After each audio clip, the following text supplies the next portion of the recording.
Hi guys, so before we get into it, a quick disclaimer that I won't be giving away any of the big reveals from the new film today, so if you're worried about that then you can rest easy.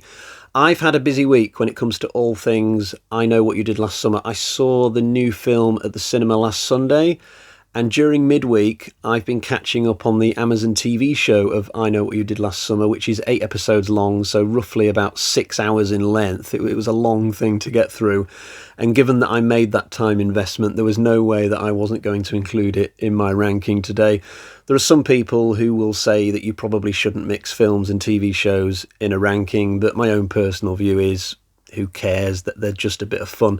So I've been a big fan of this franchise since the beginning, actually. I think I was too young to see the original at the cinema. I think the first one might have been an 18 when it came out back in the 90s, when such things were a lot more strict. I'm not sure about that, but I would have been about 16, 17 at the time, and even though I didn't see it at the cinema, I did rent it as soon as it was available on VHS, and I absolutely loved it, and I've pretty much been a fan of these ever since. Not that there's been a lot happening in this series over time, in the course of 30 years, just 4 films and 1 TV show. And it could be that this is a finished series now, because the new one that's come out, it's not exactly lit up the box office. So as I sit here right now, this franchise could finally be over, but never say never in the world of horror, of course. Interestingly, out of the 5 things that I'm going to be ranking today, 3 of them have the same title, I Know What You Did Last Summer, which is so weird to me. But anyway, enough waffle, let's dive into it. And we will start with the film or TV show that I consider to be the worst thing ever made in this franchise. The first thing to say here is that I've not put this bottom just because it's a TV show. I don't have prejudice against the TV show format. In fact, if I was ranking the Resident Evils today, I'm pretty certain that some of the Resi TV shows would finish higher than some of the movies. I can guarantee it, actually. But this Amazon show, it's really poor. I got to about halfway through the 3rd episode and I started to realise my mistake at that point, that I'd started this venture, but I couldn't turn back at that point. I had to go on and see how it ended. And I still had this little hope in my head that it would get better, but it really didn't. It starts out all right. The first episode is mostly set at this really posh party. We meet all these youngsters and we see all their various personal relationships that they've got on, and then at the end of the party, they're driving along this cliff road in Hawaii. That's where this series is set, and they knock this girl over, and it's the familiar setup for one of these films / TV shows.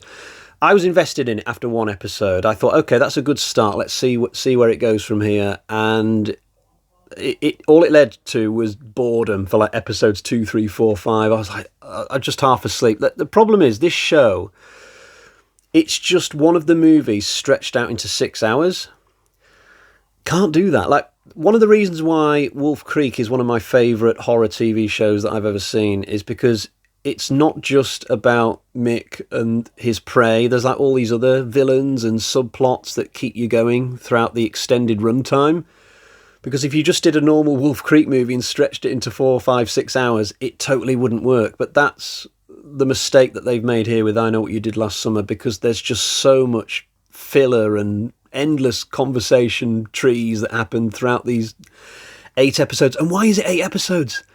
There's nowhere near enough content to fill that many episodes. This should have been 6 maximum, and I reckon they could have easily done this in 4 episodes and had done with it, and they wouldn't have had to leave out anything important at all. So this is just a complete failure for me. To make matters worse, they tease a season 2 at the end with various villains who might come back, and then they don't come back for season 2 because it got cancelled because it was so poor and probably not enough people watched it. So it doesn't even finish very well. I'm so glad this is over. This has really tainted my week, sitting through all 6 hours of this, but it's done now. I can move on. And number 4, we have I'll Always Know What You Did Last Summer. I own this on Blu-ray, and I'm proud to own it because I kind of like it. I might be the only person in the world, actually, who likes this movie. It's got 0% on Rotten Tomatoes. It is loathed all over the internet, you'll find, if you go hunting around. So it could be that I'm literally the one man on the planet who appreciates this movie. It does have some dodgy editing in it, especially when it comes to like the fight scenes and moments of action, and the prank gone wrong that kicks this movie off is really dubious. So it takes place at this really small scale fairground. And I won't go into full details, but it's just kind of confusing, and the way that it's filmed is confusing. And I can imagine that there's some people who have started watching this film and then not completed it just because the prank is so weird. I mean, at least they're not doing the usual car crash on a cliff thing, but still, you've got to come up with a better centre point for your movie than this. But once you get past this opening, the rest of the movie is just good, solid horror. There's a really good pervading atmosphere in this film. I think there's some good cinematography and in the place that this is meant to be set. And I don't mind the fact that we've now got a ghost fisherman, because in the second film, the killer died. So personally, I would rather have this guy become like an urban legend, supernatural thing, rather than just make it like Scream and keep bringing in different killers. So I don't mind that angle of proceedings. And there's good use of a ski lift in this film as well. Some good horror takes place there. There's one moment that's probably one of my favourite in the series. So the final girl is like going down the ski lift on one of the gondolas, is that the right word? And the fisherman killer is going the opposite direction on one of the other ones. So they sort of pass in midair in the dead of night, and it's a moment to just send the shivers down you. I gave this film 3 out of 5 when I reviewed it. I didn't think it was amazing, but I still found it to be a pretty solid little direct-to-DVD sequel. So I stand by that score all these years later, and my advice to you would be give this movie another shot, because it's really not as bad as its reputation. I think it's just one of those things. It kind of snowballs and suddenly everybody thinks it's shit, when really it's not actually that bad. So at number 3, we have the new one. This is definitely an attempt to take things back to the original. It's made in a similar kind of style. We've got a flesh and blood killer again. We've got the original seaside location. We've got returning actors like Jennifer Love Hewitt and Freddie Prinze Jr., but they are only side characters, really. They're not used as much as, say, Jamie Lee in the new Halloween films. I think Jennifer Love Hewitt in particular did very well out of this, probably. I don't think there's any scenes where she's running at all. Like, all of her dialogue is said while she's stood still or walking. So given that she was probably paid a pretty penny for doing this film, I reckon she made a lot of money per hour for very minimal effort, I suspect. The newer characters are pretty good, although it took me a good portion of the film to warm to them, and it feels like they all fit into a particular stereotype, a very deliberate stereotype per character. Like, you could point to each one of them and say, oh, that's so-and-so from the original, and then you can point to another one of them and go, oh, that's that other person from the original, and so on. It's kind of like they're all doppelgangers of the characters from the original, weirdly. There's some annoying sequel baiting towards the end, so this happens just before the end credits, and then again there's this mid-credit scene, although I missed that because I'd already walked out of the cinema, but I found out about it later. So a lot of teasing about more sequels to come, and I just feel like that's a mistake because the film's not done that great. So it could be that this is the last film and we've got this sequel baiting at the end of it, and it's like, just don't do that. Like, I get it if it's a Marvel film and you're always guaranteed to have additional films, but for something like this, where there's never going to be a guarantee that it's going to do well at the box office, don't do all this stuff at the end of the film implying there's going to be an extra bit of plot coming in another one. Just don't do it. Just finish the film, and if there's a sequel, you can address that when the time comes. So that was something that I really didn't like. But for the most part, this is still a good watch. Like, it's a very colourful film, very action heavy, lots of kills, lots of little mini chases and things going on. When I came out of the cinema, I felt like I'd had a really good time with it. I do like the killer and the appearance of him as he's stomping around. There's a real weight to him in this film, like it could be Jason underneath the fisherman's outfit somehow. But I thought it was good.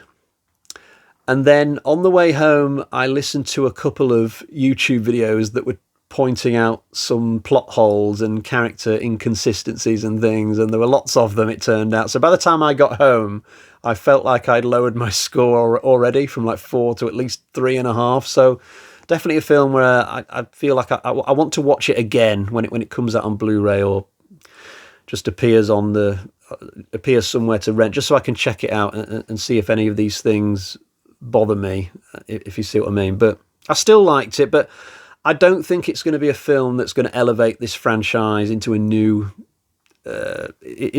space where everybody's got a new appreciation of it and it's got loads of new fans and suddenly we're getting more sequels and things. I don't think that's going to happen. I don't think the film's quite good enough for that. It's a solid time, but that's it. And I suspect that this time next year, nobody's even going to be even thinking about it. At number 2, then, we have I Still Know What You Did Last Summer. So this is the only one in the series which doesn't have an accident at the beginning that needs covering up, which I think makes it quite unique in the canon of I Know What You Did Last Summer films. This is a straight continuation of the first one. So the fisherman killer is back for revenge. Our good guys head off to a holiday resort somewhere in Barbados. If it's not Barbados, it's somewhere like that. But it's out of tourist season, so they've got this place all to themselves, and there's a great atmosphere at this resort because there's hardly anybody there, just like a couple of caretakers or whatever. The weather's rolling in, it's not that great. They're surrounded by the sea for the most part. I like the direction that they went with this sequel, I really do. There are a couple of late game twists that I'm not a fan of, but apart from that, I've got very few complaints about this film. It's a really good watch. There's some good horror in this. I Know What You Did Last Summer as a franchise has often been placed in the same breath as Scream because they both started at roughly the same time. They both led horror's fight back towards the end of the 90s, if you like. And even though I've always felt that the first Scream film is better than the first I Know What You Did Last Summer film, when it comes to the sequels, I think this one, I Still Know What You Did Last Summer, is better than Scream 2. I think this franchise punched back a little bit against Scream when it came to the second one, because this is a really good film. I think it's aged extremely well, and I'm happy to put it in my number 2 today, but it's not my favourite film in this series. We will now find out what that film is, and I don't think it's particularly hard to guess, is it? So here we go, let's have the reveal. At number 1 then, we have the original I Know What You Did Last Summer. Something else that this has in common with Scream is that in both franchises, the original film is the best. Not that that's an unusual thing to happen in any franchise, but this first one of this, absolutely brilliant. I've loved it ever since it came out. It's got an amazing premise. You know, these 4 people knocking somebody over on a dark road at night, and they've got to decide what to do with the body. Do they report it to the police? Do they just try and hide it? And then the following year, somebody is trying to stalk these people because he or she knows what they did and they want to make their lives a misery. That's a great setup. It's hard to cock up a setup like that, and this film doesn't cock it up, thankfully. There's a great set of actors with the original film. They really got lucky with the people they were able to get. I like the fact that the person who turns out to be the killer has not been seen throughout the movie up to that point. I just think that makes it different from what Scream was doing. And this film has one of the best horror chase sequences I've ever seen, when Sarah Michelle Gellar is trying to stay alive. Ultimately she fails, but that chase is just absolutely incredible. Like the rest of this movie, to be honest. It is an absolute horror classic. I really love it, and it's my number 1 today. So I'll end things there. Do let me know in the comments how you would rank these films, blah de blah. And other than that, I will say cheerio until next time. Bye bye.